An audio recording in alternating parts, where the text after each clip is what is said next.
John wooden അമേരിക്കയിലെ വളരെ പ്രശസ്തനായ ഒരു ബാസ്കറ്റ്ബോൾ കോച്ചാണ് അദ്ദേഹം. അദ്ദേഹത്തിൻ്റെ ഒരു കോട്ടുണ്ട്, failure is in fatal but failure to change might be. ഇതാണ് എക്സാക്ട്ലി ആപ്പിൾ എന്ന് പറയുന്ന ബ്രാൻഡിന്, അല്ലെങ്കിൽ ആപ്പിൾ എന്ന് പറയുന്ന കമ്പനി ഇപ്പം നേരിട്ടുകൊണ്ടിരിക്കുന്ന ഒരു ഫേസ് എന്ന് പറയുന്നത്. നമുക്കറിയാം, കുറച്ച് വർഷങ്ങൾക്ക് മുന്നേ നോക്കിയ, സോണി എറിക്സൺ എത്രത്തോളം ഈ പറയുന്ന ബ്രാൻഡുകൾ നമ്മളെ ഇൻഫ്ലുവൻസ് ചെയ്തിട്ടുണ്ടെന്നുള്ളത്. അന്നത്തെ ആപ്പിളും സാംസങ്ങും ആയിരുന്നു ഈ പറയുന്ന ബ്രാൻഡുകളെല്ലാം. ഇവരുടെ ക്യാമറ ആയിക്കോട്ടെ, ഇവർ പ്രൊവൈഡ് ചെയ്യുന്ന ഫങ്ഷണാലിറ്റീസും ഫീച്ചേഴ്സും ആയിക്കോട്ടെ, അതൊക്കെ നെക്സ്റ്റ് ലെവലായിരുന്നു അന്നത്തെ ഒരു രീതി വെച്ച് നോക്കുമ്പോൾ. എന്നാൽ ഈ പറയുന്ന ബ്രാൻഡുകൾ എന്തുകൊണ്ടാണോ ഫെയിലായത്, അതിനുള്ള റീസൺ എന്താണോ, അതാണ് ഒരു പരിധിവരെ ആപ്പിളിനെ ഇപ്പം ബാധിച്ചേക്കുന്നത്. എന്തായാലും ആപ്പിളിന് കിട്ടേണ്ട ഒരു കൊട്ടായിരുന്നു, അതെന്തായാലും ആപ്പിളിന് കിട്ടി. ആ കിട്ടിയ കൊട്ടിനെ പറ്റിയാണ് നമ്മൾ പറയുന്നത്. പക്ഷേ അതിൽ വളരെ പ്രധാനപ്പെട്ട 2 കാര്യങ്ങളുണ്ട്. അതിൽ ഒന്നാമത്തെ കാര്യം എന്ന് പറയുന്നത് ആപ്പിൾ ഇൻ്റലിജൻസ് ആണ്. ആപ്പിൾ ഇൻ്റലിജൻസിനെ പറ്റി സംസാരിക്കണം എന്നുണ്ടെങ്കിൽ iOS 18 പറ്റി സംസാരിക്കാതെ നമുക്ക് അതിലേക്ക് പോകാൻ സാധിക്കത്തില്ല. കാരണം യൂസേഴ്സിൻ്റെ ആവശ്യങ്ങളെ, ബേസിക്കായുള്ള കുറേ ആവശ്യങ്ങളെ തിരിച്ചറിഞ്ഞതും കസ്റ്റമൈസേഷൻ്റെ കാര്യത്തിൽ ആപ്പിളിൽ നിന്ന് ഒരിക്കലും നമ്മൾ എക്സ്പെക്റ്റ് ചെയ്യാത്ത ലെവലിലുള്ള കസ്റ്റമൈസേഷൻ ഫീച്ചേഴ്സും കൊണ്ടുവന്ന ഒരു ഓപ്പറേറ്റിംഗ് സിസ്റ്റം എന്ന നിലയിൽ വളരെ മികച്ച ഓപ്പറേറ്റിംഗ് സിസ്റ്റം തന്നെയാണ് iOS 18. എന്നാൽ ഇതിലെന്തെങ്കിലും ഒരു പോരായ്മ ഉണ്ട് എന്നുണ്ടെങ്കിൽ അതിൻ്റെ ഫുൾ ക്രെഡിറ്റും ആപ്പിൾ ഇൻ്റലിജൻസ് എന്ന് പറഞ്ഞാൽ ഈ ഒരു സിറി ഫീച്ചറിനാണ്. iOS 18 ഒന്നാമത്തെ പോരായ്മ എന്ന് പറയുന്നത് നിങ്ങൾ എത്ര പേര് ശ്രദ്ധിച്ചിട്ടുണ്ടെന്ന് എനിക്ക് അറിഞ്ഞൂടാ. ഞാൻ ടെസ്റ്റ് ചെയ്തിടത്തോളം 12, 13, 14, 15, 16 വരെയുള്ള എല്ലാ ഡിവൈസും ടെസ്റ്റ് ചെയ്ത് നോക്കിയതാണ്. അതിൽ എപ്പോഴും പേഴ്സിസ്റ്റൻ്റ് ആയിട്ടില്ല. ചില സമയങ്ങളിൽ ഇതിങ്ങനെ സംഭവിക്കുന്നുണ്ട്. എന്താണെന്ന് വെച്ചാൽ പല ഐഫോൺ മോഡൽസിൻ്റെയും ടെലിഫോട്ടോ ക്യാമറ എന്ന് പറയുന്നത്, അല്ലെങ്കിൽ ലെൻസ് എന്ന് പറയുന്നത് പല പൊസിഷനിലാണ്. ഇപ്പം ഐഫോൺ 16 പ്രോയിലാണെങ്കിൽ ഈ അറ്റത്തിരിക്കുന്നതാണ് ഇതിൻ്റെ ടെലിഫോട്ടോ ലെൻസ്. അത് പെട്ടെന്ന് ഐഡൻറ്റിഫൈ എളുപ്പമാണ്. വലിയ വട്ടമുള്ള ലെൻസ് വരുന്നതാണ് ടെലിഫോട്ടോ ലെൻസ്. എന്നിട്ട് നിങ്ങളുടെ ഒരു വിരലെടുത്ത് ഈ ടെലിഫോട്ടോ ലെൻസിലേക്ക് ഇങ്ങനെ ഹൈഡ് ചെയ്ത് ക്ലോസ് ചെയ്ത് പിടിക്കുക. എന്നിട്ട് നിങ്ങളുടെ ഫോണിലുള്ള ഹയസ്റ്റ് ടെലിഫോട്ടോ സൂം റേഞ്ച് ഏതാണോ അതിലേക്ക് അങ്ങ് ലെൻസിലേക്ക് സ്വിച്ച് ചെയ്യുക. ഇപ്പോൾ നിങ്ങൾക്ക് കാണാം 5x ആണ് ഞാൻ സ്വിച്ച് ചെയ്തേക്കുന്നത്. ഇപ്പോൾ ഞാനിവിടെ വിരൽ വെച്ചിട്ടുള്ളതുകൊണ്ട് നിങ്ങൾക്ക് അവിടെ ആ ഒരു ബ്ലാക്ക് കാണാൻ സാധിക്കും. വിരലെടുക്കുമ്പം മാറും, വിരൽ വെക്കുമ്പോൾ നിങ്ങൾക്ക് കാണാം ഹിഡൻ ആയിട്ടുണ്ട്. എന്നാൽ ഇപ്പോഴും നിങ്ങൾക്ക് കാണാം ഞാനിവിടെ വിരൽ വെച്ചിട്ടുണ്ട്, ഞാനിപ്പോഴും ഫിംഗർ അവിടെ വെച്ചിട്ടുണ്ട്. പക്ഷേ നിങ്ങൾക്ക് ഇപ്പോഴും അതിൻ്റെ ഇടയിൽ കൂടെ എന്താണെന്നുള്ളത് കാണാൻ സാധിക്കുന്നുണ്ട്. ഇതുകൊണ്ടാണ് ഞാൻ പറഞ്ഞത് ഇത് എപ്പോഴും ഉണ്ടാകുന്നൊരു കംപ്ലൈൻ്റ് അല്ല. ചില സമയങ്ങളിൽ ഈ ഒരു ബഗ് iOS 18 അതായത് ഈവൻ ദോ നിങ്ങൾ ഈ ഒരു ടെലിഫോട്ടോ ലെൻസ് ഇങ്ങനെ ഫിംഗർ ഉപയോഗിച്ച് ക്ലോസ് ചെയ്ത് പിടിച്ചാലും വേറെ OS ഉണ്ടായിരിക്കുന്ന എന്തോ ഒരു ബഗ്ഗും ഉണ്ട്. ഇത് ഓട്ടോമാറ്റിക്കലി ഇതിൻ്റെ വൈഡ് ആംഗിൾ ലെൻസിലേക്ക് സ്വിച്ച് ആവും. എന്നിട്ട് അതിൻ്റെ സൂംഡ് പോർഷനാണ്, അല്ലെങ്കിൽ അതിൻ്റെ ഒരു സൂംഡ് വേർഷനാണ് നിങ്ങൾ പിന്നെ ഈ ഡിസ്പ്ലേ കൂടെ കാണുന്ന, അല്ലെങ്കിൽ ക്യാമറയിൽ കൂടെ കാണുന്ന സംഭവം എന്ന് പറയുന്നത്. അത് എപ്പോഴും ഉണ്ടാകുന്നതല്ല, ഇത് വളരെ റയറായിട്ട് സംഭവിക്കുന്ന കാര്യമാണ്. അതിൻ്റെ എല്ലാം ബേസിസിലാണ് ഇത് OSൻ്റെ ബഗ്ഗാണ് എന്നുള്ള കാര്യം ക്ലിയർ ആയത്. കാരണം ഇതൊരു ഹാർഡ്വെയർ ഇഷ്യൂ ആയിരുന്നു എങ്കിൽ അത് ഈ ഒരു ഡിവൈസിൽ, ഒരു പർട്ടിക്കുലർ ഡിവൈസിലോ അല്ലെങ്കിൽ ഒരു മോഡലിലോ മാത്രം കാണേണ്ട അല്ലെങ്കിൽ ഒതുങ്ങേണ്ട ഒരു കാര്യമാണ്. എന്നാൽ ഇതേ ഇഷ്യൂ മറ്റ് ഡിവൈസിലും, ഓൾഡർ ജനറേഷൻ ഡിവൈസിലും റെപ്ലിക്കേറ്റ് ചെയ്യുന്നുണ്ടെങ്കിൽ അതിനർത്ഥം ഇതൊരു OSൻ്റെ ബഗ്ഗാണ്. ലേറ്റസ്റ്റ് ആയിട്ടുള്ള iOS 18 ഏതോ ഒരു OSൻ്റെ ബഗ്ഗായിരുന്നു. അതുകൊണ്ടാണ് പല യൂസേഴ്സിൻ്റെയും കമൻസിൽ റിപ്പീറ്റഡ്ലി വന്നിരിക്കുന്ന ഒരു കാര്യമാണ് അവരെടുക്കുന്ന 5x അല്ലെങ്കിൽ ഫോട്ടോസിൻ്റെ ക്ലാരിറ്റി അവരുദ്ദേശിക്കുന്ന അത്ര ഔട്ട്പുട്ട് പ്രത്യേകിച്ച് 5x കിട്ടുന്നില്ല എന്നുള്ളതിൻ്റെ കാരണം ഇതാണ്.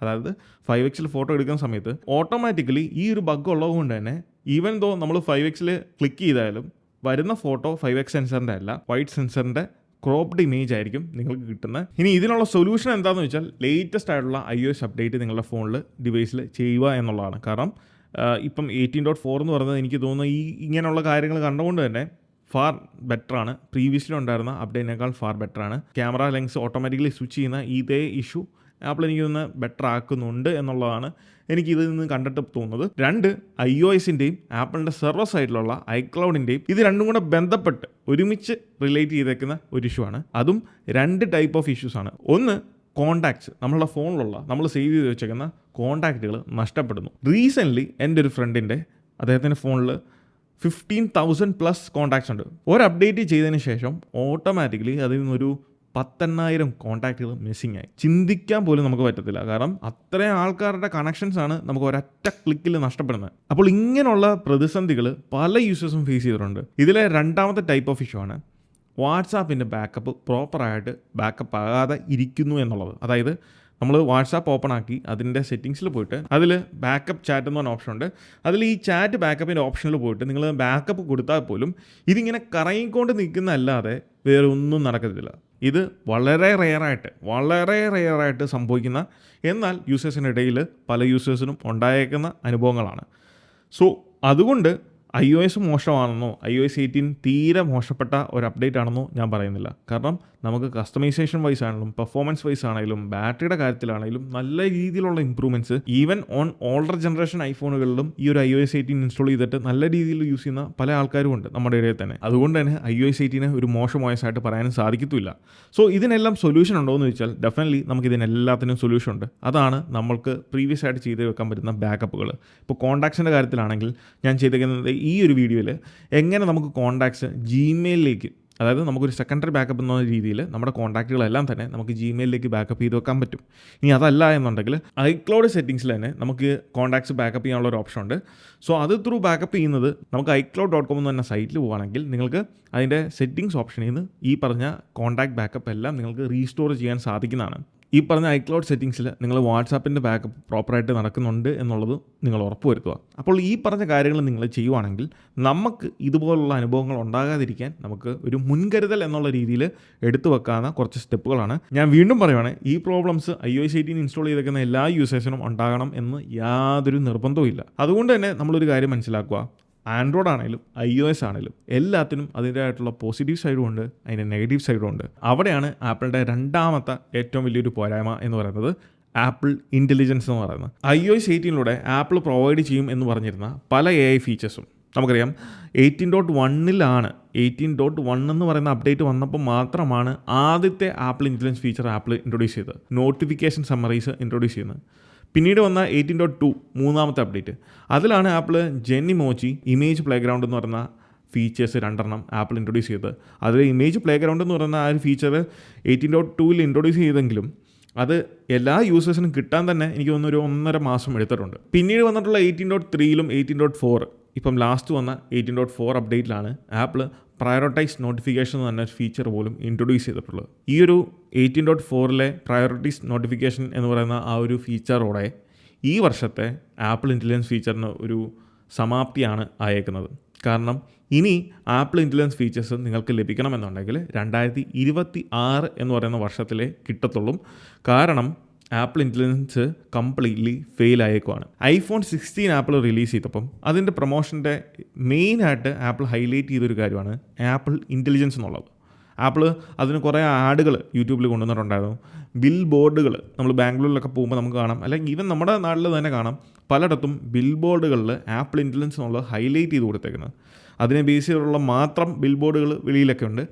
അപ്പോൾ ഇങ്ങനെയുള്ള ബിൽ ബോർഡിലൂടെയും ആഡുകളിലൂടെയും അവരുടെ ഇൻസ്റ്റോർ പരസ്യങ്ങളിലൂടെയും ആപ്പിൾ മാക്സിമം യൂസേഴ്സിലേക്ക് തള്ളിയ ഒരു കാര്യമാണ് ആപ്പിൾ ഇൻ്റലിജൻസ് എന്ന് പറയുന്നത്. സോ അതിൻ്റെ ഇപ്പോഴത്തെ ഒരു അവസ്ഥ എന്ന് പറയുന്നത് വളരെ പരിതാപകരമാണ്. അപ്പോൾ ഇത് ആപ്പിളിൻ്റെ ഏറ്റവും വലിയൊരു പരാജയമാണ്. കാരണം ഇതിൽ നിന്ന് ആപ്പിൾ എന്തു പഠിക്കുന്നു എന്നുള്ളതിനാണ് പ്രാധാന്യമുള്ളത്. ഇല്ല എന്നുണ്ടെങ്കിൽ സോണി എറിക്സൺ നോക്കിയ പോലുള്ള ബ്രാൻഡുകൾക്ക് എന്താണോ സംഭവിച്ചത് അത് തന്നെ ആപ്പിളിനും സംഭവിക്കും. അപ്പോൾ അങ്ങനെ കാലഹരണപ്പെട്ടു പോകാതെ ഇരിക്കണമെന്നുണ്ടെങ്കിൽ സമയത്തിന് വലിയൊരു പ്രാധാന്യം ഇവിടെ ഉണ്ട്. സമയത്തിന് ആളുകളിലേക്ക് അല്ലെങ്കിൽ യൂസേഴ്സിലേക്ക് ഇവരുടെ ലേറ്റസ്റ്റ് ഫീച്ചേഴ്സും ഫങ്ഷണാലിറ്റീസും കൃത്യമായിട്ട് എത്തിക്കാൻ സാധിച്ചാൽ മാത്രമേ ഉള്ളൂ ആപ്പിളിന് ഈ ഒരു ക്രൈസിസിൽ നിന്ന് കരകയറാൻ സാധിക്കത്തുള്ളൂ. കൂടുതൽ മികച്ച രീതിയിലുള്ള ഇന്നോവേഷൻസ് യൂസേഴ്സിന് പ്രൊവൈഡ് ചെയ്യാൻ സാധിക്കട്ടെ എന്ന് തന്നെയാണ് നമ്മൾ ആഗ്രഹിക്കുന്നത്. അപ്പോൾ എന്തായാലും നമുക്ക് കാത്തിരിക്കാം. അപ്പോൾ ഈ ഒരു വീഡിയോ നിങ്ങൾക്ക് ഇഷ്ടമായെന്ന് വിചാരിക്കുന്നു. അപ്പോൾ ഇതുപോലുള്ള ആപ്പിൾ റിലേറ്റഡ് കണ്ടൻസിന് നമ്മുടെ ഇൻസ്റ്റാഗ്രാം പേജും യൂട്യൂബ് ചാനലും നിങ്ങൾ ഫോളോ ചെയ്യുക. So this is Milan. Catch you guys next one. Until then, peace.